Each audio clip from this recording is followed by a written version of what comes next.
নমস্কাৰ বন্ধুসকল, আশা কৰোঁ সকলোৱে ভালে থাকক। ময়ো ভালে আছোঁ। আজি ঠাণ্ডাৰ বতৰ 2024 22 জানুৱাৰী। ৰাম মন্দিৰৰ সকলোৱে জানে ৰাম মন্দিৰৰ ফকীৰগাঁৱতো মানে হ'ব, ফকীৰগাঁও পুৰংগ বজাৰতো হ'ব। ফকীৰগাঁও পুৰংগ বজাৰ হিন্দু স্কুলৰ পিছফালে ফকীৰগাঁও আহি পালোঁ মই পুৰংগ বজাৰ। চাওক রাম মন্দিরের মানুষ চাওক, জয় শ্রীরাম জয় শ্রীরাম জয় শ্রীরাম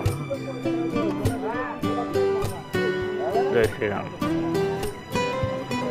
চাওক মানুহ আহিছে। এতিয়া মই অলপ ভিতৰলৈ যাম, মানুহটো চোৱাম। জয় শ্ৰীৰাম জয় শ্ৰীৰাম।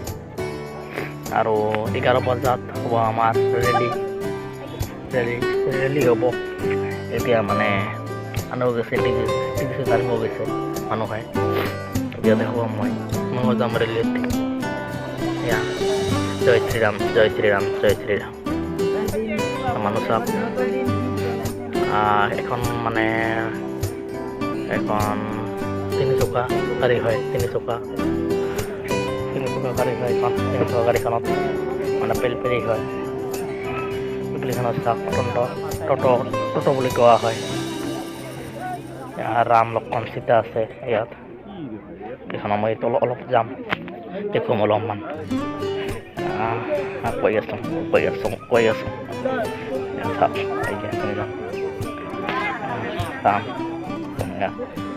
আৰু অলপ পিছত হ'ব মানে আমাৰ যজ্ঞ। এতিয়া আৰম্ভ কৰি আছে, বামুণ আহিছে, যজ্ঞ হ'ব। যজ্ঞ আৰম্ভ কৰি আছে, যজ্ঞ পাতি আছে। যজ্ঞ হ'ব ৰাম মন্দিৰৰ উপলক্ষে 5 জানুৱাৰী। জয় শ্ৰীৰাম জয় শ্ৰীৰাম। সকলোৱে ভালে থাকক। মোৰ কৃষ্ণ বৰাই দিয়ক সকলোৱে ৰাম মন্দিৰ উপলক্ষে। লাইক কৰিব, শ্বেয়াৰ কৰিব, সাবস্ক্ৰাইব কৰিব, দিব।